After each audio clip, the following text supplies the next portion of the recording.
Olá, no ar mais um clipe eletrônico. Segundo a Organização Mundial da Saúde, o Brasil é o país com a maior taxa de pessoas com transtornos de ansiedade no mundo. São quase 19 milhões. O Brasil também é hoje o país mais depressivo da América Latina. São 12 milhões de pessoas afetadas. Com esses números crescendo cada vez mais, surgiu no ano de 2014 a campanha Janeiro Branco. O objetivo é conscientizar as pessoas sobre a importância dos cuidados com a saúde mental. Bom, e para falar mais sobre esse assunto, eu recebo hoje a psicóloga do Projeto Janeiro Branco, a Ângela Oshiro. Olá, Ângela, seja bem-vinda. Obrigada, eu que agradeço. Também aqui com a gente a psicóloga Doris Peçanha, que é professora da Universidade Federal de São Carlos. Tudo bem? Tudo Obrigado bem, pela obrigada. presença também. A Andréa Ribeiro, que é psicóloga e assessora do vereador Milton Ferreira, do Podemos, que é autor do projeto de lei que instituiu o Janeiro Branco no calendário oficial aqui da cidade de São Paulo. Tudo bem, Andréa? Obrigado pela presença. Eu que agradeço. E completando aqui a nossa mesa, a doutora em Psicologia Social, Elisa Zanerato, que é coordenadora do curso de Psicologia da PUC aqui de São Paulo. Tudo bem, Elisa? Obrigado também pela presença. Obrigada a vocês pelo convite. Lembrando a você que está nos assistindo que você pode participar enviando sua pergunta, o seu comentário para a gente pelo telefone 3396-4944 ou ainda pela nossa transmissão ao vivo pelo Facebook. Bom, eu separei aqui um manifesto que está no site no janeirobranco.com.br, que acho que é o site oficial da campanha. Um manifesto muito interessante que eu acho que seria importante aqui eu ler uns trechos desse texto aqui, até para situar, para permear aí o nosso debate, a nossa conversa. O manifesto diz o seguinte: sem psicoeducação não haverá solução por uma revolução da subjetividade e por uma cultura da saúde mental. Nem o irrefreável progresso das ciências tecnológicas, nem a perseverança das crenças religiosas pelo mundo afora, nem a extensão da educação formal às populações em todo o planeta conseguiram evitar as tragédias do crescimento das taxas de depressão, suicídio e ansiedade em meio à humanidade. Estamos nos matando, apesar de toda a nova tecnologia que nos cerca de forma crescente e onipresente, e talvez até mesmo por causa disso, os seres humanos continuam se perdendo em ignorâncias e desconhecimentos sobre si mesmos, a respeito das suas condições emocionais e das suas estruturas subjetivas. Vivemos a era da ditadura das tecnologias, mas também a era das violências reais e simbólicas entre as pessoas. Vivemos a era da virtualidade, mas também a era da falta do diálogo entre os que estão próximos. Vivemos a era dos aplicativos que resolvem tudo, mas também a era da intolerância a frustrações da vida real. E estamos nos matando como nunca antes na história da humanidade. Somos analfabetos emocionais, mas expertos em tecnologia, Bluetooth, wireless, freios ABS, pisos antiderrapantes ou tintas impermeáveis. Sabemos tudo sobre prédios à prova de terremotos, mas quase nada sobre a importância, a validade, a pertinência e a utilidade do autoconhecimento, do autocontrole, da autorrealização. Em termos de educação emocional, sentimental e comportamental, ainda somos bastante primitivos. Bom, o texto é longo, tinha mais alguns trechos aqui, mas acho que vai ficar muito extenso, mas acho que dá para dar uma ideia aí de toda essa nossa conversa. Inclusive, acho que seria interessante a gente entender um pouquinho o que é essa psicoeducação, né? Fiquem à vontade, senhoritas. Quem gostaria de começar? A psicoeducação é levar a psicologia de uma forma lúdica, né? Para a população, para as escolas também. É você ensinar, desde criança, a falar do seu sentimento, das suas emoções. É difícil você ver uma família onde os pais não escutam seus filhos, os filhos não escutam os pais, e aí, quando chega uma certa idade, 14, 15 anos, às vezes eles buscam um psicólogo para falar: olha, não aguento mais o meu filho, eu não sei lidar com essa situação, como que eu faço para ajudá-lo de alguma forma?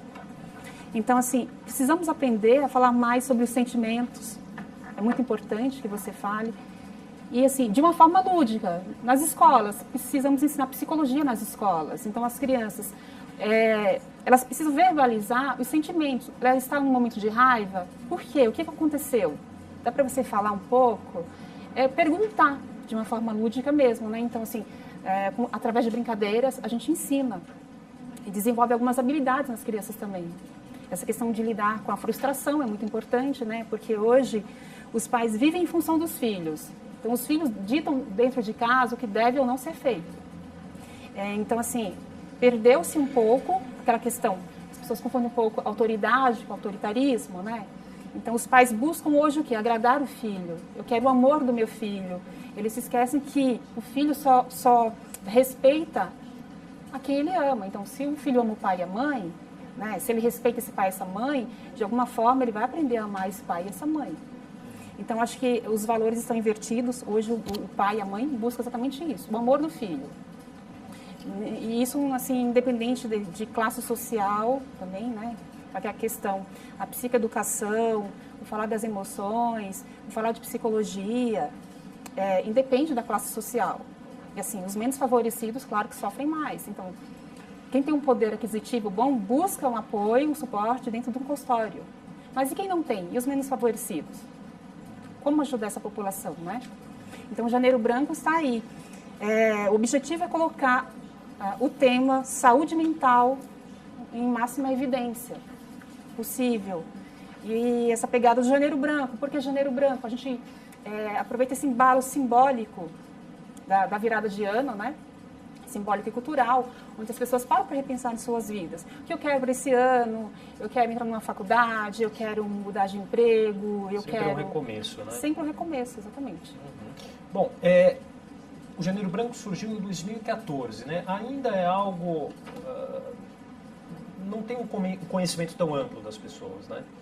Como é que vocês enxergam a evolução da... A campanha Janeiro Branco, acho que é uma campanha recente, né? Mas a discussão da saúde mental no nosso país é uma discussão bastante antiga. O Dia Mundial da Saúde Mental, dia 10 de outubro, né? Comemorado, datado internacionalmente, existe há muitos anos. Há 30 anos no Brasil nós fundamos um movimento de luta antimanicomial que coloca para a sociedade a questão da saúde mental e convoca a sociedade a lidar de uma outra forma com as questões consideradas doença mental, mas que são, na verdade, expressões do sofrimento humano. E entendo que quando essa campanha foi lançada, foi mais uma oportunidade, mais um jeito de falar sobre saúde mental. Acho que quando você indica aí, né, os índices de transtorno mental, se pudermos chamar assim no nosso país, os altos índices, isso sem dúvida tem relação com as condições de vida do nosso país. Saúde mental não existe independente de condições de vida, de relações sociais, de condições de trabalho. Né? A gente sabe que determinadas condições de trabalho produzem mais sofrimento psíquico. Né?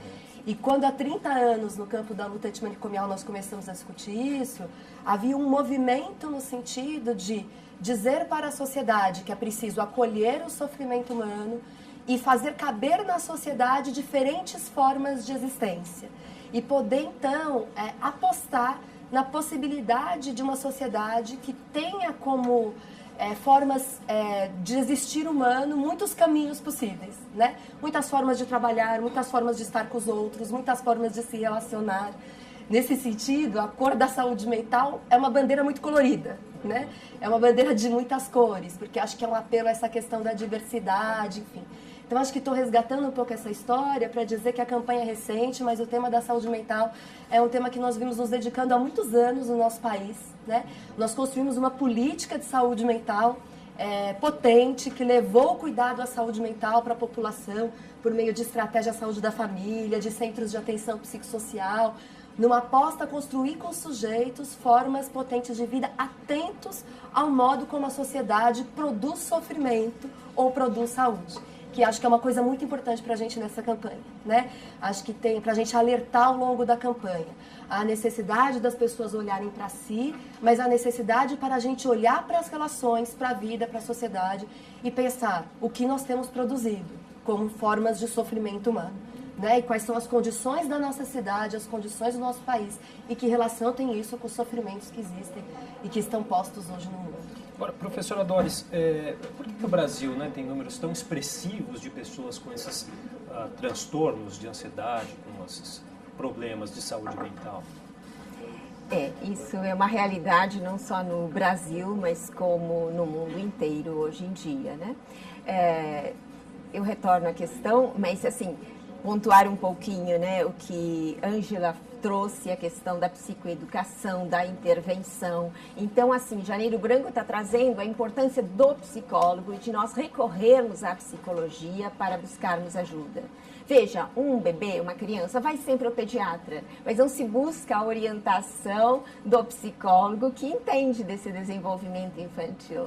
E eu sonho com esse dia em que desde muito cedo possa se buscar orientação e tirando esse estigma de que é problema, se eu busquei o psicólogo é porque eu estou louco, alguém está com um problema grave. Exatamente. Não é isso, é prevenir. Né? E este Janeiro Branco vem justamente nesse sentido da prevenção e alertar para essa ajuda, seja em psicoeducação ou na psicologia propriamente dita. A psicoeducação ainda no Brasil, ela é muito, ainda não existe de uma forma assim, muito oficial. No Canadá, ela existe enquanto formação dos psicoeducadores que trabalham, né, junto à comunidade. E a Elisa trouxe assim essa questão tão importante de situar as lutas, o andar da psicologia contribuindo para a saúde e para as políticas no Brasil e traz essa questão de, vamos dizer, dessa teia, que tudo está ligado, né? Eu gosto muito dessa ideia da teia. Eu sou membro da Academia Paulista de Psicologia, isso é na cadeira do César Hades, que é muito conhecido, né? E César sempre falava gostava muito respeito, muita empatia por todos os seres, e ele falava muito e gostava muito das aranhas, né? Então essa ideia da teia, nós estamos numa teia. Nós ainda temos essa tendência que vem, né, de um século passado, mas que ainda continua, de colocar o problema em alguém. Então, tem gente depressiva, tem gente com ansiedade. Não, é uma teia, nós estamos todos ligados, todos fazemos parte disso, né? Então, a importância do cuidar. E daí eu aproveitei para trazer meu livro aqui, né, o Cuidando da Vida, que as pessoas estão numa segunda reimpressão, as pessoas valorizam muito porque tem essa abordagem assim de saúde, o que é o processo de saúde e doença, como cuidar, e qualquer um pode ser, qualquer pessoa pode ser um grande cuidador, cuidando da vida, cuidando do todo. Tem mais um outro onde estão as teorias, né? Mas eu não vou me estender mais. Mas então, pontuar essa questão da importância, que daí a gente chama isso de uma perspectiva sistêmica e da complexidade, a questão dos indivíduos em si, que nós estamos, né, falando daí de uma saúde psicossomática, e pontuar também que saúde é um processo, não é um estado, como dizia a ONU antigamente, e por aí a gente pode muito discutir. Tem muita coisa. Entre os transtornos se fala de ansiedade e depressão, mas nós temos um transtorno também que é muito importante, que é o transtorno TDN, transtorno de desconexão da natureza. Isso traz problemas muito sérios e daria todo um programa só nisso, a gente poderia falar muito dessa questão. Aí, com as crianças, essa desconexão vem trazendo problemas de obesidade, a falta de sol, déficit importantíssimos de vitamina D. Isso mesmo, falávamos do Brasil, claro, que é nosso país, mas mesmo nas Ilhas Canárias, vocês vão dizer, mas isso é Europa. Não, Ilhas Canárias tem uma temperatura média de 26 graus ao longo do ano, tem muito sol, e lá as crianças apresentam, metade das crianças com deficiência de vitamina D num país, ilhas ensolaradas praticamente o tempo todo. Então, tem muito assunto, né? Muito assunto.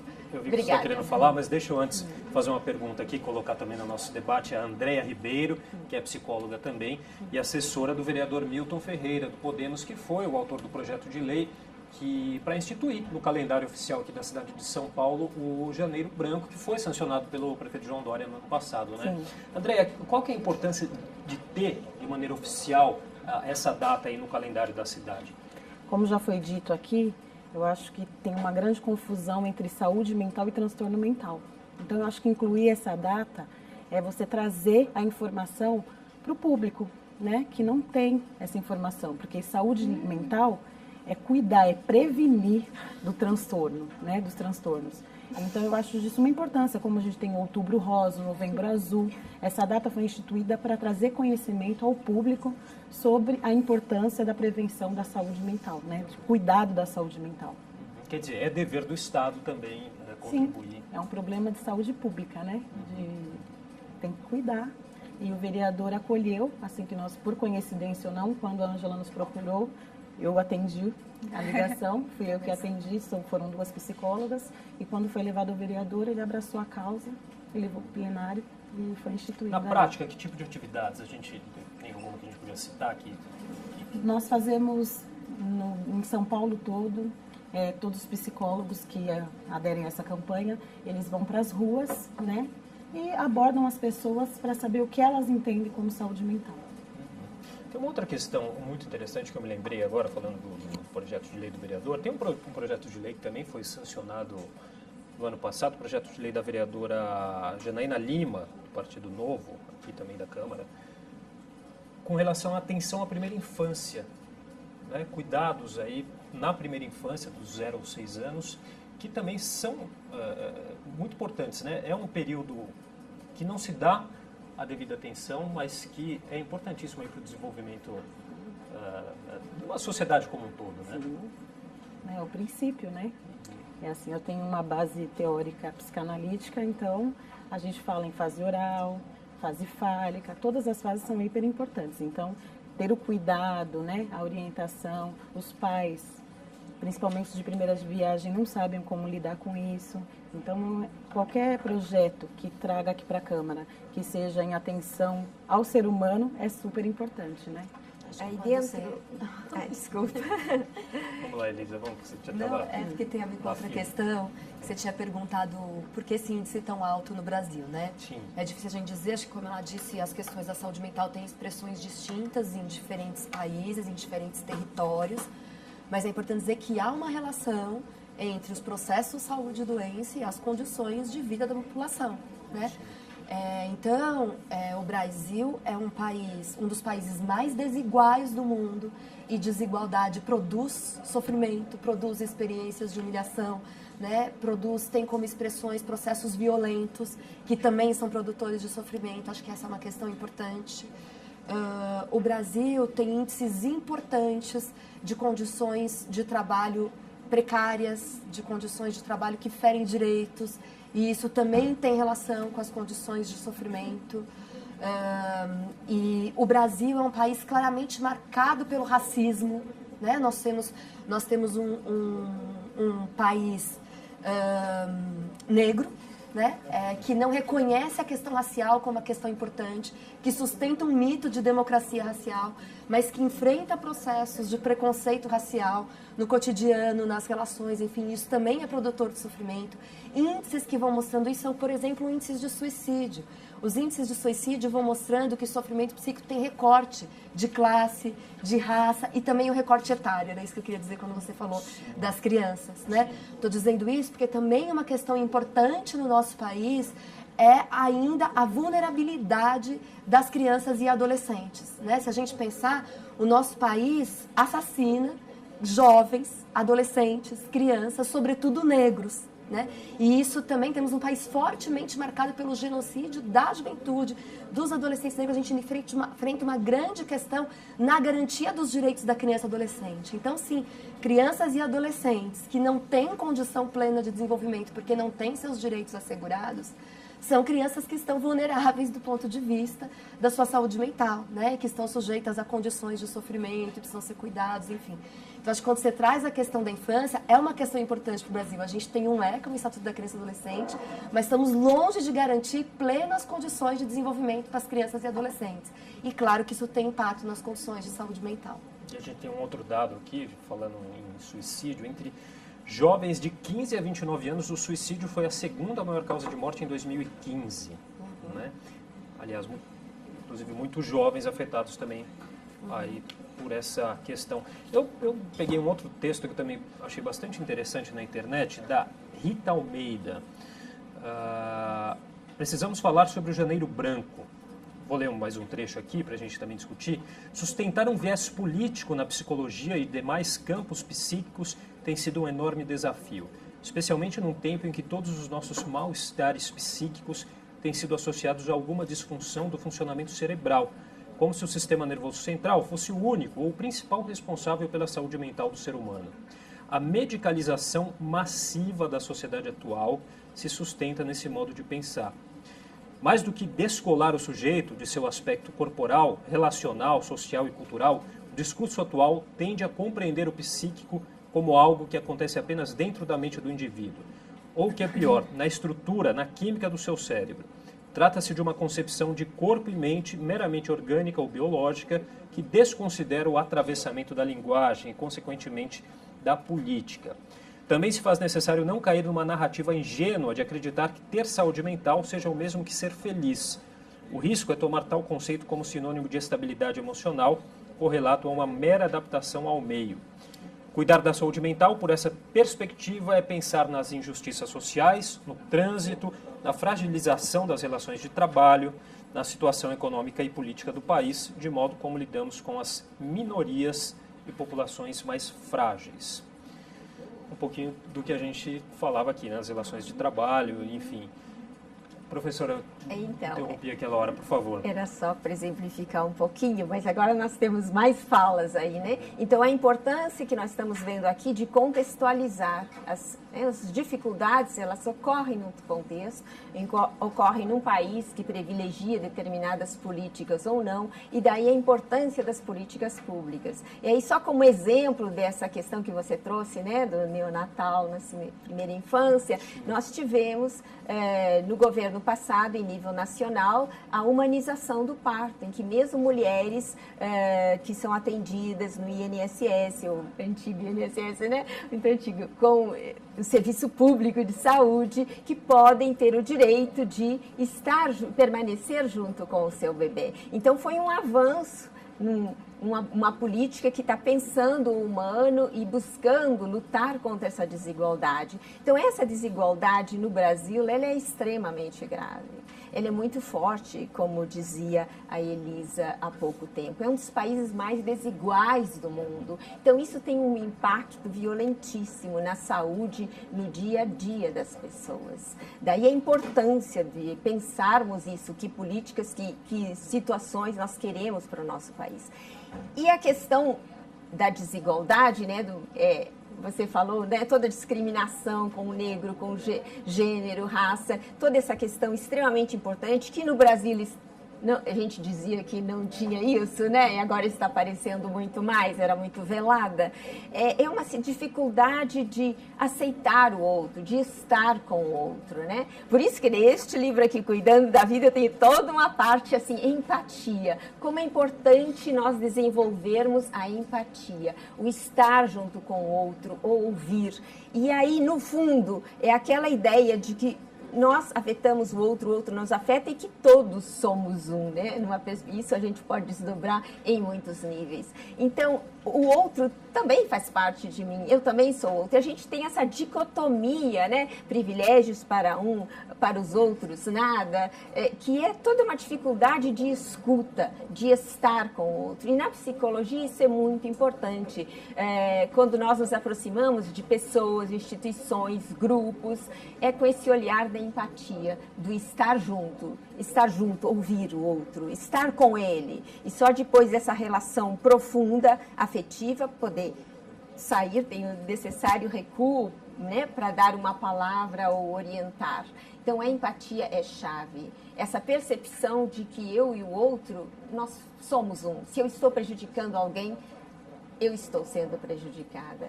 E há todo um avanço na natureza, no mundo, e a gente ainda continua com essas velhas dicotomias, né? E como eu falava no início, a questão tão importante que é a conexão com a natureza, nós temos as pesquisas atuais, mesmo com as árvores. As árvores fazem redes de comunicação, Web3, elas são cooperativas. E nós insistimos em ficar competitivos e nos matando, né? Muitas vezes dessa forma. Então, esse tempo para refletir quem nós somos, como nós nos colocamos no mundo é tão importante. Então, daí eu felicito nesse programa, esse momento, porque é um momento de reflexão. Porque muitos dados, nós temos hoje acesso a toda a tecnologia que foi falada no início do programa, mas pensar sobre isso, são raros os momentos em que a gente dá a palavra a alguém e que dá para discorrer. Então, pensar é uma atividade que está bastante em baixa na sociedade atual. Nós temos um avanço imenso de informação, de tecnologia, mas quando é que a gente para refletir? Como eu vivo o meu dia a dia, como são as minhas relações na minha família, família, na comunidade, enfim, na escola, onde quer que seja. Né? Deixa eu passar de novo o nosso telefone aqui para as pessoas que estão assistindo e queiram participar, mandando uma pergunta, um comentário. É o 3396-4944, 3396-4944, ou ainda pela nossa transmissão ao vivo pelo Facebook, que está aparecendo o endereço aí na tela. Inclusive, a gente tem uma pergunta aqui do Edson Morilla, que diz o seguinte: existe algum tratamento custeado pelo governo? Se sim, onde? No SUS? Sim. A atenção à saúde mental está preconizada no SUS. Existe no SUS a previsão do funcionamento de uma rede de atenção psicossocial que se inicia, né, com os processos de atenção à saúde mental na atenção básica. Então, há profissionais de saúde mental nas unidades básicas de saúde. Os agentes comunitários de saúde são apoiados por profissionais de saúde mental para fazerem atenção à saúde mental. E para casos de maior complexidade, essa rede conta com centros de atenção psicossocial, centros de convivência cooperativa. Hoje nós temos serviços residenciais terapêuticos que acolhem usuários que foram moradores de hospitais psiquiátricos e que precisam de um apoio para fazer o retorno à vida, à sociedade, enfim. Há ainda projetos de geração de trabalho e renda no campo da saúde mental. Então, no campo do SUS, nós construímos a política mais rica de saúde mental, desenho mais complexo, né? Nós não temos correspondente no campo privado, porque geralmente no campo privado a gente tem a possibilidade de atendimentos com alguns profissionais, atendimento psiquiátrico, atendimento psicológico, mas não essa atenção em rede como a gente tem preconizado no SUS. Agora, é importante dizer que essa política hoje é uma política ameaçada, né? Em dezembro nós tivemos o anúncio do governo federal de uma mudança na política nacional de saúde mental e que nós sofremos historicamente com o subfinanciamento do SUS. Então, quero dizer assim, a gente tem no Brasil uma política de saúde mental desenhada que é referência mundial. Ela é referência pela Organização Mundial de Saúde. E lutamos, né, para que ela seja investida, para que ela não seja desmontada, para que a gente possa implementá-la por completo. E aí, nesse sentido, acho que queria também resgatar que nós, psicólogas, somos profissionais da saúde mental ao lado de muitos outros profissionais da saúde mental.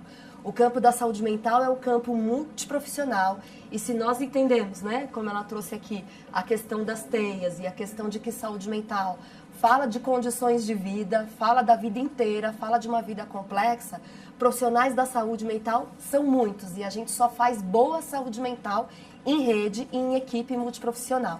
Nós aprendemos isso nesses anos, né? Então, as assistentes sociais têm sido grandes parceiras, as terapeutas ocupacionais têm sido grandes parceiras, as médicos e médicas têm sido grandes parceiros, os fisioterapeutas têm sido grandes parceiros, agentes comunitários de saúde e muitas vezes aqueles não formados necessariamente no campo da saúde. Nós criamos bons projetos de cuidado em saúde mental com a adesão de artistas, com a adesão de pessoas do campo da cultura, com a adesão de militantes que vão inventando projetos que são grandes projetos de cuidado em saúde mental. Né? Temos experiências muito ricas de construção de projetos no campo da cultura, no campo da arte, enfim, que são promotoras de saúde mental e que envolvem profissionais de diversas áreas, da cultura, das artes, da música, enfim. Né? Então, acho que é super importante a gente reconhecer que saúde mental não é só questão de psicóloga. Saúde mental é questão de todos os... nem de médico. Questão de todos os profissionais da saúde. E que temos parceiros muito importantes que têm feito cuidado em saúde mental no nosso país. E em cima disso, Angela, a campanha Janeiro Branco... Qualquer pessoa pode participar, então? São só os psicólogos, psiquiatras, enfim? Qualquer pessoa pode estar participando. Você havia perguntado de agenda. Não há uma agenda centralizada das ações do Janeiro Branco. Para cada região de São Paulo, nós temos psicólogos que estão promovendo alguma ação, seja palestra, workshop. Alguns estão abrindo os consultórios para uma orientação, no caso não é psicoterapia, é orientação, né? E quem pode estar participando? Qualquer pessoa. Então, antes eram somente psicólogos, depois outros profissionais, advogados, engenheiros. Então, quem tiver interesse em estar participando, pode entrar em contato através da página janeirobranco.com.br. De repente, está precisando de um psicólogo que vai fazer uma palestra em uma empresa, entrem em contato, solicitem. E também vocês podem estar promovendo ações, né? Cada um pode. Então, como vocês mesmos trouxeram, de repente, UBS, hospitais, acho que maternidades também é algo que não é mencionado quando você pensa em saúde mental, quando você pensa em abordar alguém e falar sobre o assunto, não somente os hospitais, as maternidades também. Existem mães lá em sofrimento, processo de luto, e é muito pouco falado. E não só isso também, os idosos também, né? Muitas vezes não são lembrados. O idoso também necessita de saúde mental. Eles precisam de orientação, eles precisam de um cuidado, eles precisam entender o processo do envelhecimento, acho que é muito importante, né? Também a preparação para a aposentadoria também é muito importante, que ele vá, que ele se oriente com o psicólogo. Aumenta muito os casos de depressão, né? Na terceira idade. Na Né? terceira idade, a depressão, exatamente. Muitos casos, às vezes por conta da aposentadoria ou por conta do luto, né? Então, assim, os psicólogos, o Brasil inteiro, não só o Brasil, mas o mundo também. A campanha Janeiro Branco chegou no Japão, chegou em Boston, chegou em Luanda. Então, psicólogos do mundo inteiro, posso dizer, estão promovendo ações. E como encontrar? É só entrar em hashtag Janeiro Branco, que aí vocês conseguem visualizar onde estão ocorrendo as ações. Dá licença, Claro. para complementar, ou acrescentar alguma coisa na fala da Ângela agora. Ela lembrou a terceira idade. Sim. Como é importante isso? A questão de aposentadoria, a questão do idoso. Aí se diz, aposentou, ficou sem trabalhar, entrou em depressão. Calma, vamos ver que momento é esse da vida, o que está acontecendo. Então, é um momento extremamente importante na vida das pessoas. A aposentadoria, a terceira idade, o envelhecimento. Sim, é um momento no ciclo de vida, e nós psicólogos pensamos muito também em ciclos de vida. É um momento, ciclo de vida extremamente importante, com novas tarefas. Mas o que a gente faz? A gente fica olhando daquele ponto de vista de uma atividade contínua sem parar, que não tem tempo de nada, tem que produzir. No sistema que nós vivemos, sistema político econômico, produzir resultados. E aí, alguém não vai dar resultado agora? Como é que pode isso? Não, tem que fazer ele trabalhar mais. Quer dizer, não, é um outro momento, com outras tarefas, com uma situação extremamente importante e que na família vai trazer todo um rearranjo. Imagina uma pessoa que nunca estava em casa, porque sempre estava fora trabalhando, de repente está dentro da família todo dia, ou mais na casa. É preciso, essas pessoas vão se encontrar, vão se olhar. Então, é todo um novo momento que precisa de ajuda para ter um envelhecimento bem saudável e para viver essa etapa extremamente importante e produtiva, sim, mas produtiva de uma outra forma. Não naqueles resultados prévios, mas produtiva de transmitir essa sabedoria para as novas gerações, de colaborar com os demais. Há muitos idosos que trabalham muito, são chamados de inativos, né? Eu sou de Universidade Federal, inativos. Quer dizer, ninguém é inativo. Quando está inativo é porque morreu, a morte, a inação, né? Então, assim, é um momento e uma etapa extremamente importante, feliz daqueles que ainda puderam se aposentar, né? Que está toda uma transição aí muito séria e que é extremamente importante, é revigorante isso para um país. Mas nós olhamos só de um jeito, produtivismo. Então, como parou, entrou em depressão porque ele parou? Não. Ele tem novas tarefas, talvez ele não tenha sido preparado para trabalhar e se colocar no mundo, trazendo toda uma riqueza deste novo momento. Então, o envelhecimento é extremamente importante. E também a questão que Elisa falava antes, da importância das equipes, né, multiprofissionais.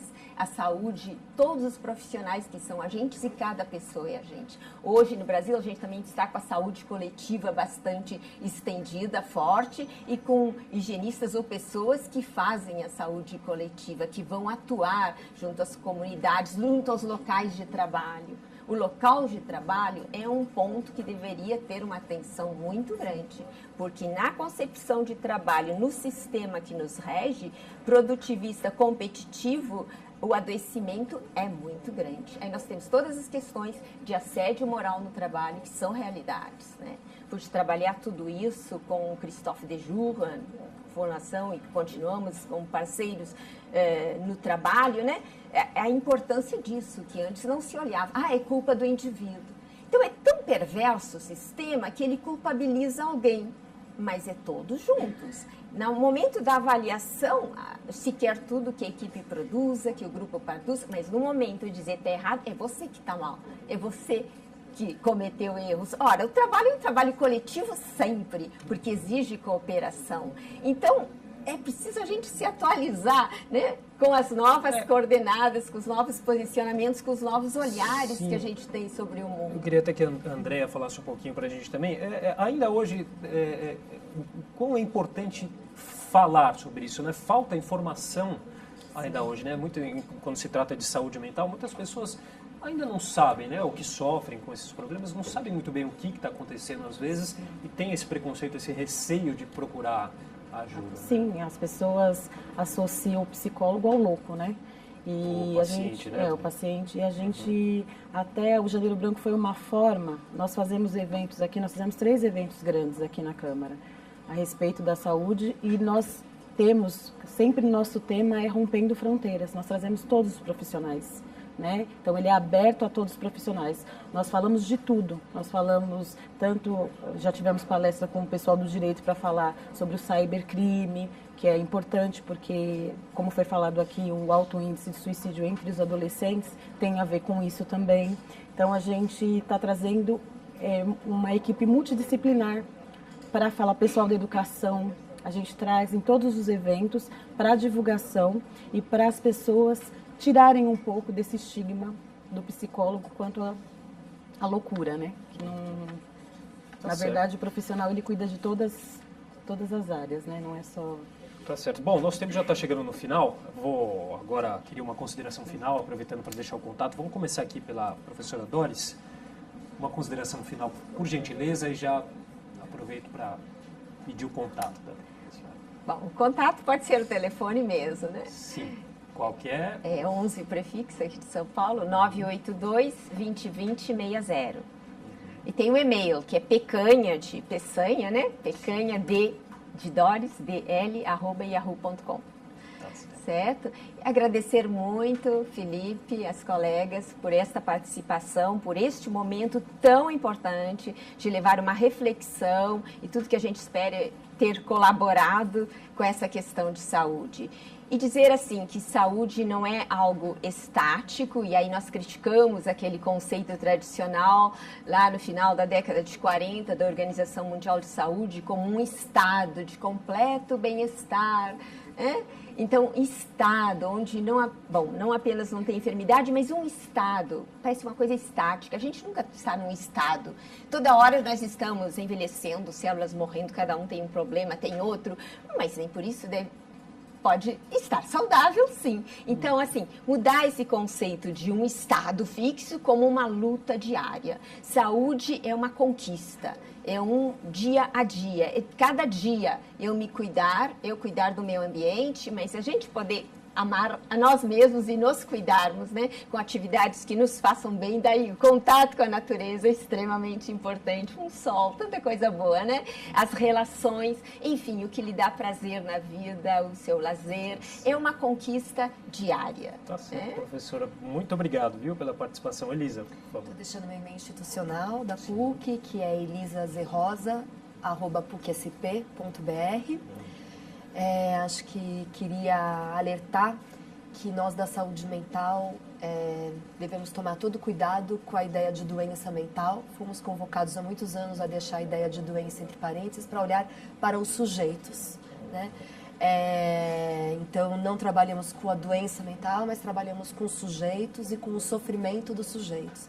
E esse sofrimento fala de uma vida concreta, que se realiza na existência das pessoas.